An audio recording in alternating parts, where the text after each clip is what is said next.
Hoy tenemos un invitado muy especial. Está el senador Carlos Julio González Villa con nosotros. Él es psicólogo con énfasis clínico de la Pontificia Universidad Javeriana, formada en psicoterapia por sistemas humanos en colaboración con Kensington Consultation Center de Londres, con profundización en trauma complejo. Su formación incluye estrategias avanzadas y enfocadas en pacientes con traumas emocionales. Fue gobernador del Huila durante el periodo 2016-2019, con un enfoque centrado en la educación a través del programa El Camino es la Educación, y se destacó por la ejecución de más de 1.000 obras durante su gobierno. También fue seleccionado como uno de los tres mejores gobernadores del país. Fue presidente de la Federación de Departamentos en 2018, distinguido con el Premio a la Excelencia Médica del Huila por sus servicios a la salud en 2010. Además, ganó en el marco de los premios nacionales, ganó en el marco de los Premios Nacionales de Psicología 2019 el galardón a la promoción y divulgación del conocimiento psicológico. Se desempeñó como concejal de Neiva, diputado de la Asamblea del Huila, representante a la Cámara y senador de la República. Actualmente es senador de la República, integrante de la Comisión Tercera del Senado y coordinador de la Comisión Accidental de Salud Mental del Senado. Desde el Congreso creó la Ley 2491 de 2025, que reconoce y formaliza la importancia de las competencias socioemocionales, transformando la manera en que se educa en el país, priorizando el bienestar emocional y la salud mental en el sistema educativo. Senador Carlos Julio, bienvenido y le doy la palabra. Muy buenos días, un saludo muy especial para todos y todas. Para mí es muy importante poder compartir esta mañana con ustedes. Espero que sea significativa, espero que estemos a la altura de la expectativa que pueda generarse la participación del legislativo en un ambiente, en un escenario académico, en un escenario de personas formadas en algo que creo que compartimos todos, el fomento de la socioemocionalidad en nuestro país. Efectivamente, quiero expresarles hoy cómo se construyó la ley 2491, de qué manera logramos llegar a estructurarla y por qué consideramos que es tan importante, asunto que sé que para ustedes todos es una motivación que ya es conocida. El saludo al doctor Henry May, el fundador de la Alianza para el Fomento del Aprendizaje y director ejecutivo de Cool School, y a María Paula Angarita, la gerente de la Alianza para el Fomento del Aprendizaje Socioemocional en Colombia. Para todos los miembros de la Alianza, nuevamente un saludo muy especial. Les voy a ir compartiendo la presentación. Eh, la primera lámina que ustedes van a ver es la bibliografía fundante en relación con cómo empezamos a concebir esta ley. Por mi formación como profesional de la psicología, como psicoterapeuta y en escenarios regionales, locales y en las comunidades, observábamos la necesidad de responder a muchos retos y desafíos de lo que veíamos ya durante los años 90. Era fundamental en la búsqueda de un muro de contención, de un factor protector. Y estaba por esa época estudiando, estaba haciendo mi posgrado. Reconocíamos la lectura de Gregory Bateson, como se la estaba mostrando ahí, Pasos hacia una ecología de la mente. Gregory Bateson, sin duda alguna, para mí, en su narrativa, establece no solamente una arquitectura muy interesante acerca del desarrollo y la evolución del comportamiento humano, desarrolla un acercamiento a lo que es la mente humana, conocida como la mente, y en Pasos hacia una ecología de la mente, lo que voy deduciendo de la lectura de su trabajo, para muchos es más conocido por ser el esposo de Margaret Mead, la famosísima psicóloga dedicada a la antropología cultural, Samoa, y sus estudios acerca de la sexualidad y el desarrollo. Pero cuando yo observo a Gregory Bateson, lo que observo es el surgimiento de la emoción como lo claramente diferenciable en el sentido de lo que es la disruptiva de la narrativa y la conversación humana. Y eso es lo que me llama poderosamente la atención cuando trato de comprender lo que desde la arquitectura de la mente desarrolla en su maravillosa obra Gregory Bateson. Ya me encuentro como profesor mío y excúseme la inmodestia, a Humberto Maturana. Me parece que Humberto Maturana sienta las bases, por lo menos en Latinoamérica, acerca de una nueva comprensión de dos fenómenos que son fundamentales, el lenguajear y el emocionar. Y cuando Maturana propone esas dos esos dos grandes trazadores del desarrollo humano, lenguajear y emocionar, nos introduce en una tremenda reflexión acerca de la importancia de cada uno de estos constructos y de la relación entre ellos. Y es ahí donde entendemos el legítimo otro en convivencia con uno, en donde entendemos el poder de lo emocional, en donde entendemos lo que significa la conversación humana, el lenguaje en relación con la conversación humana, pero con el decurso de las emociones. Posteriormente tuve la posibilidad también de ser alumno de el que está en segundo lugar en este libro de la terapia familiar sistémica de Milán, de Gianfranco Cecchini. Y cuando tuve la oportunidad de trabajar en consulta con Gianfranco Cecchini, ser coterapeuta de él, comprendimos y comprendí personalmente que lo que estaba surgiendo en la terapia, inicialmente yo sentía que estábamos hablando de una creencia, de un pensamiento, de una idea, de una frase que describía un estar, un malestar o un, en todo caso, consultar. Y lo que nos muestra Chequín y sobre todo a través de la cámara de GESEL, para los que son psicólogos en esta conversación de hoy, en esa cámara de GESEL que es donde aprendemos, es donde investigamos, es donde profundizamos el conocimiento sobre el comportamiento humano, es que lo que notábamos eran las emociones que emergían y que surgían. Como cuando el agua hierve, esas emociones están ahí exactamente emergiendo y haciendo la burbuja y lo que de sesión a sesión íbamos notando es cómo iba discurriendo esa emoción que notábamos y cómo esa emoción estaba profundamente vinculada al motivo de consulta, a la expresión sobre la referencia del motivo de consulta y lo más importante, a la forma como íbamos estableciendo, diseñando nuestras intervenciones y como íbamos observando la evolución del proceso terapéutico. En la siguiente lámina, ustedes observan a Michael White, que también tuve la oportunidad de tenerlo como profesor. Y Michael White, ese australiano maravilloso, trabaja la conversación humana, pero lo trabaja desde la perspectiva de la narrativa e introduce maravillosamente como herramienta psicoterapéutica una de las más potentes herramientas en mi concepto psicoterapéuticas, que es la introducción de la narrativa. Y al introducir sus técnicas, lo que básicamente nos permite ver a través de la evolución, de la introducción de esta técnica y de esta óptica, esta forma de ver la psicoterapia, es que lo que surge en la conversación necesariamente son emociones y lo que le da curso, le da forma y le da evolución a esa conversación está en relación con la emoción. Mientras que eso estaba sucediendo en el mundo, y hay muchos más, porque podemos hablar de muchos más, curiosamente e interesantemente, en Colombia, el maestro y psicólogo Miguel de Subiría venía trabajando sobre los principios fundamentales de algo que él denominó los remotos orígenes y sus íntimos instrumentos relacionados con la afectividad humana y también cómo medirlos en escalas. Introdujo el concepto de afectografía, de afectograma, un valioso instrumento en los años 90 que incluso tuvo como escenario la validación en una investigación que él hizo con 10.000 jóvenes de la educación bogotana y en donde la conclusión en los años 90 de Miguel de Subiría era francamente devastadora y debió habernos alertado con anticipación sobre lo que estaba ocurriendo y lo que se veía venir.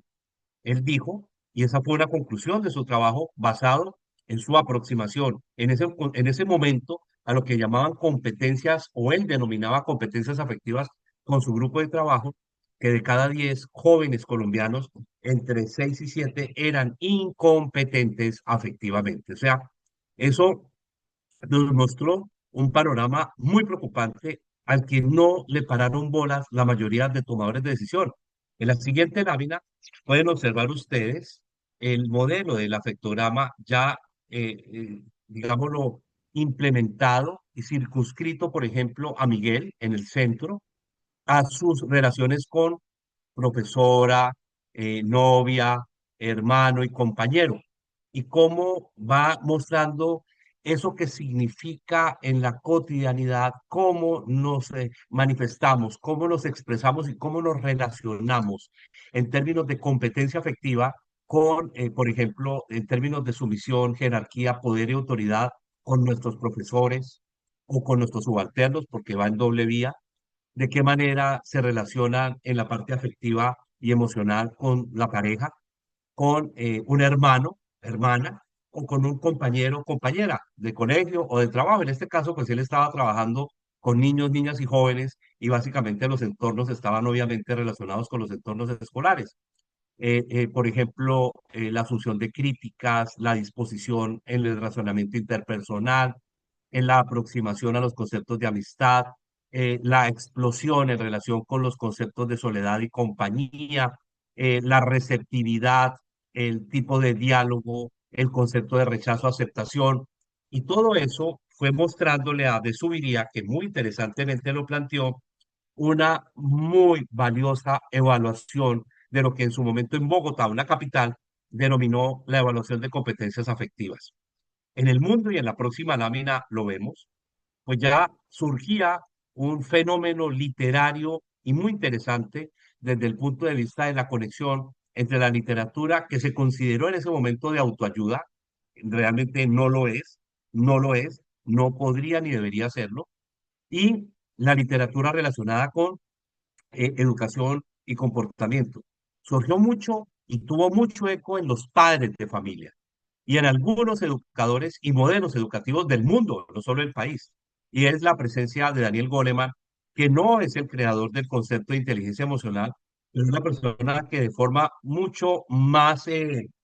masiva e impactante logró introducir el concepto de inteligencia emocional. Y al introducirlo, pues hizo una comparación con lo que habíamos aprendido todos durante los años 80 y 90 en relación con la evaluación de inteligencia. La inteligencia era básicamente, y no había discusión, la inteligencia cognitiva, académica e informada. Y básicamente estábamos dedicados a tener instrumentos para medir el IQ, el coeficiente intelectual y medir básicamente la inteligencia como la concebíamos. De hecho, se le asignaba una enorme importancia a ello en las pruebas y en las evaluaciones de la psicología organizacional para el ingreso, la evaluación, el ingreso de personal y capacitación al personal que tenía que ver con la evaluación para el ingreso laboral en el mundo. Se le asignó una importancia enorme en la asignación de profesiones cruciales por el desempeño que tienen y la incidencia en la sociedad. Por ejemplo, la medicina tenía una enorme importancia y algunas universidades medían básicamente el IQ para el ingreso en las facultades de medicina en el mundo, no solo en Colombia. Y entonces llega este concepto que lo hemos traído de Goleman, de muchos que hay. Si no controlas tus habilidades emocionales, si no eres capaz de controlar tus emociones estresantes, si no puedes tener empatía y relaciones efectivas, entonces no importa lo inteligente que seas, no vas a llegar muy lejos. Y es ahí donde aterrizamos en Colombia. Y en la próxima lámina ven ustedes las cifras que con algunos de ustedes hemos compartido en algunos de los congresos, encuentros, en la RIEP lo expresamos y en otros eventos académicos. Y estas cifras alarmantes son del 2015, de la última encuesta, algunas, otras están más actualizadas, de salud mental en Colombia. Esa, por ejemplo, la primera, que de cada 10 niños colombianos, entre 4 y 5 presentan algún síntoma relacionado con deterioro de su salud mental, que no estamos hablando de enfermedades mayores como las conocemos técnicamente, no estamos hablando de psicosis, de esquizofrenia, no estamos hablando de trastorno bipolar agudo, no estamos hablando de enfermedad, estamos hablando de síntomas relacionados con aprendizaje, sueño, apetito, hábitos alimenticios, relaciones interpersonales, relaciones familiares. Estamos hablando de lo que están viviendo los niños en nuestro país. Esto es del 2015 y ya en ese momento casi la mitad de la infancia y juventud colombiana manifestaba síntomas de deterioro de su salud mental, o sea, disrupción de su bienestar. Yo presenté por primera vez y se llamó el proyecto de ley que introducía en la educación colombiana competencias afectivas, no la denominamos en ese momento socioemocionales, no había esa parametrización del lenguaje a nivel internacional, basados en cifras que venían del 2002, que no son tan diferentes a estas, y en donde ya subiría, por ejemplo, nos había mostrado la cifra que de 10 niños en Bogotá, de la educación bogotana, entre 6 y 7 eran incompetentes afectivamente. Esta cifra que les voy a dar a continuación es del año anterior, es de la Procuraduría General de la Nación, está en validación, obviamente, hay que cruzarla con las cifras de medicina legal y otras, pero nos alarmó tremendamente cuando lo llevaron a una audiencia pública, precisamente sobre este proyecto. 190 niños se están suicidando al mes en Colombia. Sabemos que el suicidio infanto-juvenil ha crecido de una manera desbordada. 258.990 en la última encuesta de consumo de sustancias psicoactivas reconocieron estar consumiendo marihuana en los entornos de la infancia y la juventud colombiana, pero cuidado, una gran parte de ella en entornos educativos. Colombia, entre los 92 países de la OCDE, y esa es una cifra de hace 3 años, aparece como uno de los 3 países con mayor índice de violencia escolar, acoso, bullying y ciberbullying, matoneo escolar. Matoneo es una palabra que estamos reformulando, pero que todos la comprendemos por la incidencia y gravedad que tiene. Y entre el 2022 y 2023, el último año medido que tenemos en Colombia, en materia educativa, 473.000 niños abandonaron el sistema educativo colombiano, casi medio millón. ¿Por qué razones? Sabemos las razones de la migración, por ejemplo, de niños venezolanos, sabemos los circuitos laborales de la economía rural, pero yo sospecho y muchos sospechamos que gran parte de ellos es porque no encuentran en el modelo educativo respuesta, no los seduce, no los persuade, no los motiva y no los anima a construir su proyecto de vida, realmente no está conectado con la interioridad de miles de niños y sus familias en relación con el proyecto de vida. Y 725.000 niños, en la última cifra, fracasaron y son repitentes del modelo escolar en el año 2024, es la cifra más reciente que tenemos, que también muestra el enorme problema de la educación, sus objetivos, de su misionalidad. Y esa es donde nos estamos preguntando si esta educación está respondiendo a los avances en materia de neuropsicología, a los avances en materia de reconocimiento de los parámetros sobre los cuales funciona el cerebro humano en términos de aprendizaje, si estamos respondiendo a los avances en materia de didáctica y de nuevas pedagogías, a los avances de los nuevos lenguajes y a los avances de los nuevos paradigmas de la comunicación y la revolución de las nuevas tecnologías. O sea, ¿qué está pasando en materia educativa? Pero aquí hay un panorama tremendamente preocupante que se une a esta discusión que ustedes seguramente y yo hemos tenido a lo largo de nuestras vidas por la preocupación que tenemos sobre estos aspectos. Y es ahí como en la próxima lámina, ustedes ven cómo quise en lo personal responder, y esa es una respuesta que la di durante los primeros años de esta década. Concretamente, la verdad, es un modelo que construimos entre el año 2011, 2012. Algunos son elementos de Humberto Maturana, recorren parte de la bibliografía que vimos y quise responder con este modelo que se llamó marcadores de contexto. Es lo que fundamentalmente trabajaba en mi formación, por mi formación y en mi vínculo laboral, formando maestros, maestras, padres de familia, trabajando con comunidades escolares a lo largo del país, que son algo que hice durante varios años. Y el primer marcador de contexto lo marqué como la realidad no existe en sí misma. La realidad no es lo que nos pasa, sino cómo la evitamos, cómo la validamos. La realidad no es la realidad objetiva que existe, por supuesto, sino es esa subjetiva que cada quien procesa y desde la cual construye sus reacciones y desde la cual se construye su propia visión de sí mismo, de la vida y de cursa su comportamiento. Lo coloqué como primero. Y en el segundo coloqué este, que son somos emociones que caminamos. Quise atarlo a la construcción de la realidad y signarlo como el lápiz con el cual se escribe, pero también como el stand en el cual se escribe la película de vida de cada quien, el guión que desarrolla cada quien para regresarnos a Michael White. Y daba el poder de entender que cada quien escribe su propio guión de vida y lo escribe revisando en qué género lo está escribiendo, cómo está funcionando como protagonista de su vida, si es consciente de lo mismo, si nota y puede notar quién es su narrador interior y hacia dónde cursa ese narrador interior, si sabe quiénes son sus coprotagonistas, a qué le gasta la energía en esa construcción del proceso de la narrativa y del diario vivir, del acontecer cotidiano, y sobre todo, si es consciente de las emociones, porque estábamos hablando de conocimiento y gestión emocional. todo se produce en la interacción como tercer marcador, también recupera un poco a Varela, Maturana, pero recupera también lo que Gregory Bateson trabajaba sobre el poder de la interacción humana, que todos cada vez más lo reconocemos más, y es lo que transforma cada vivencia, cada momento, cada encuentro, cada conversación humana, es lo que le da sentido a que nunca nada es igual. Y en esa interacción, pues buscábamos el poder fundamentalmente, el desarrollo de la palabra, la frase, la afirmación y la creencia que se instala. Y trabajando sentido y significado, fue un encuentro bellísimo que tuve con Víctor Frank en relación con su maravillosa obra El hombre en busca de sentido, pero muchos más, desde Sócrates, Platón y Aristóteles, trabajando el sentido mismo de lo que es el antídoto a la inevitable muerte humana, muerte física, que está relacionado con la construcción de sentidos y significados. Por eso trabajamos durante varios años jóvenes con propósito, jóvenes que descubren su talento, desarrollan su propósito, encuentran la pasión en el mismo y entendíamos, y eso lo hacemos desde la psicoterapia, que básicamente el fin último de cualquier psicoterapia es ayudar a encontrar sentido y significado.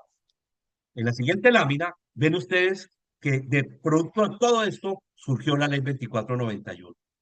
Y esta no es una ley que mandamos a hacer, sino es una ley que se trabajó con el Colegio Colombiano de Psicólogos, con asociaciones de psiquiatría, se trabajó con psicoorientadores, con psicopedagogos, se trabajó de una perspectiva de construcción colectiva, se basó en mi propia experiencia profesional y obviamente psicoterapéutica, en mi propio trasegar por los ámbitos escolares y educativos, trabajé en todos como maestro, como profesor en primaria, como director de curso en sexto grado de bachillerato, como director de 11 grado, como vicerrector de una institución educativa, como psicólogo de otra institución educativa. Y obviamente estaba muy ligado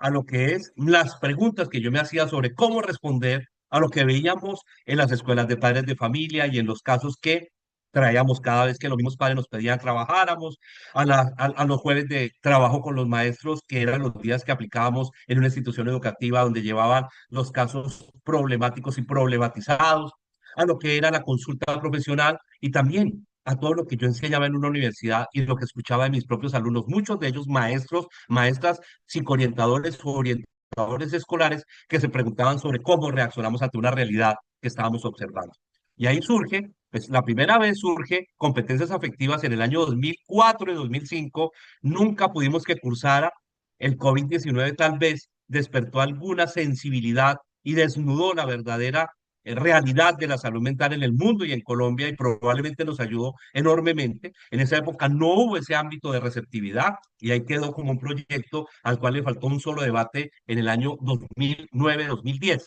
Lamentablemente no pudimos. Al regresar al Senado, lo vuelvo y lo presento, nos dedicamos a trabajar, nos costó 3 años poderlo aprobar, pero hubo una receptividad enorme. Además, porque ahora sí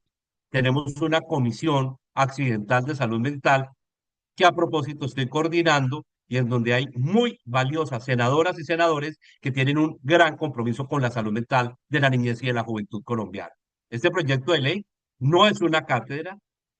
vale la pena aclararlo, hay 4 proyectos de ley en la dirección de la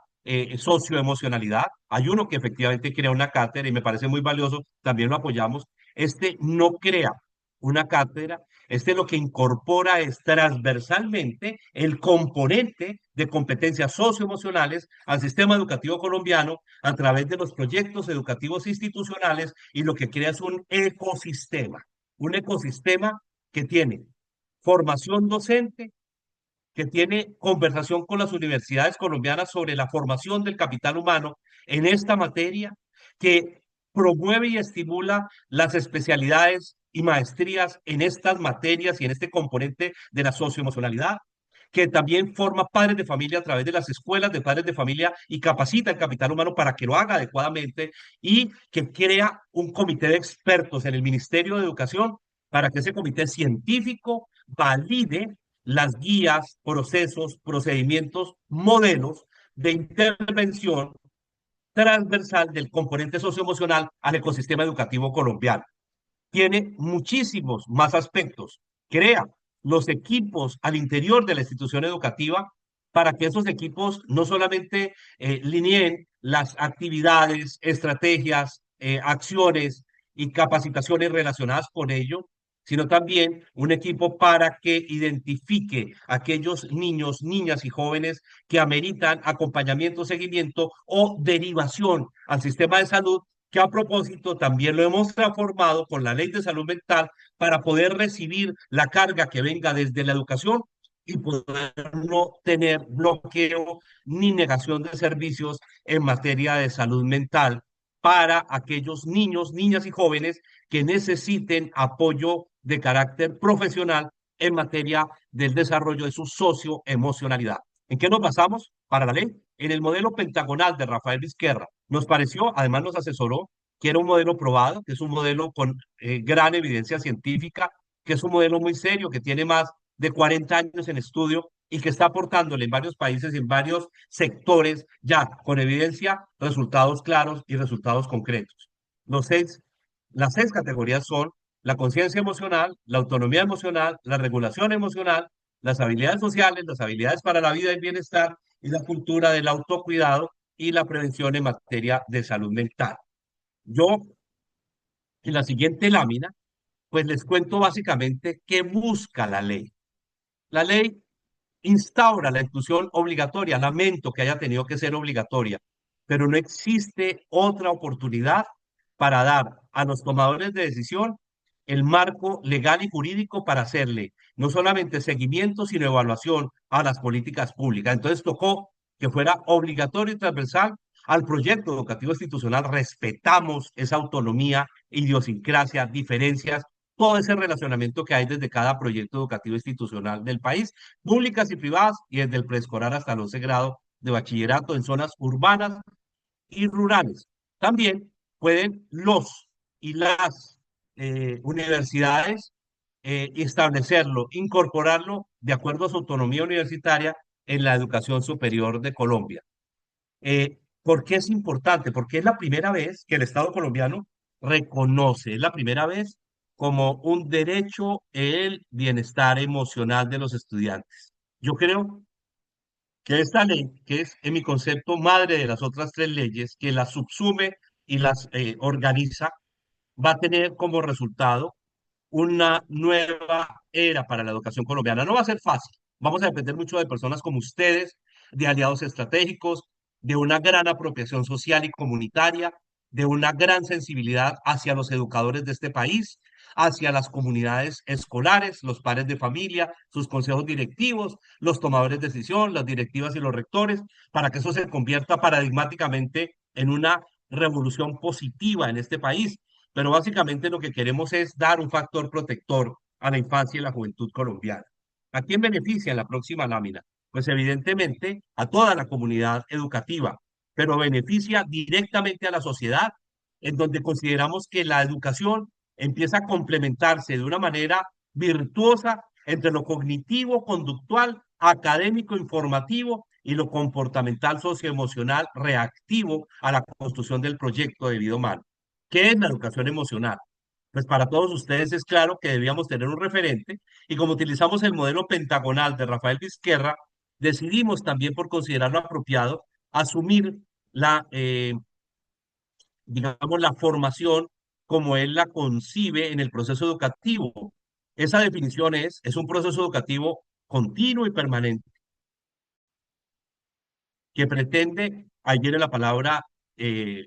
marcadora, potenciar potencial. El desarrollo es la segunda, que es la palabra que le da contexto, desarrollo de las competencias emocionales como elemento esencial. Viene la palabra referente o el ámbito referente del desarrollo humano con el objetivo de capacitar, pero podemos utilizar muchos sinónimos relacionados con capacitar. Podemos hablar de modelar, moldear, etcétera, ejemplarizar a la persona para la vida y con la finalidad de el propósito aumentar el bienestar personal y social. En la próxima lámina, ven ustedes que las competencias socioemocionales son ese conjunto de habilidades, conocimientos, actitudes y valores que permiten reconocer, entender, modular y expresar adecuadamente los fenómenos emocionales, así como desarrollar relaciones sociales sanas y satisfactorias, asumiendo el bienestar desde una cultura, tema sobre el cual tendremos que trabajar enormemente, una cultura del autocuidado y habilidades para la vida.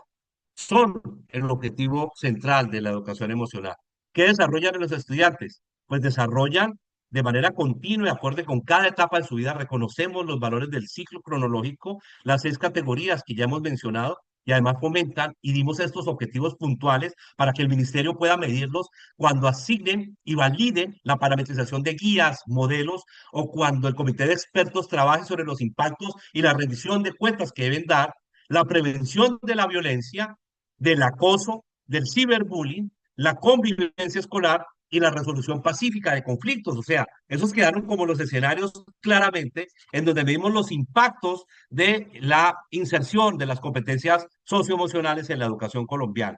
¿Cómo se implementarán? Pues se implementan transversalmente en todos los niveles del currículo y el ecosistema escolar, como ya lo expliqué, docentes, orientadores, instituciones educativas, desarrollan los programas, equipos, estrategias, acciones, espacios, fomentan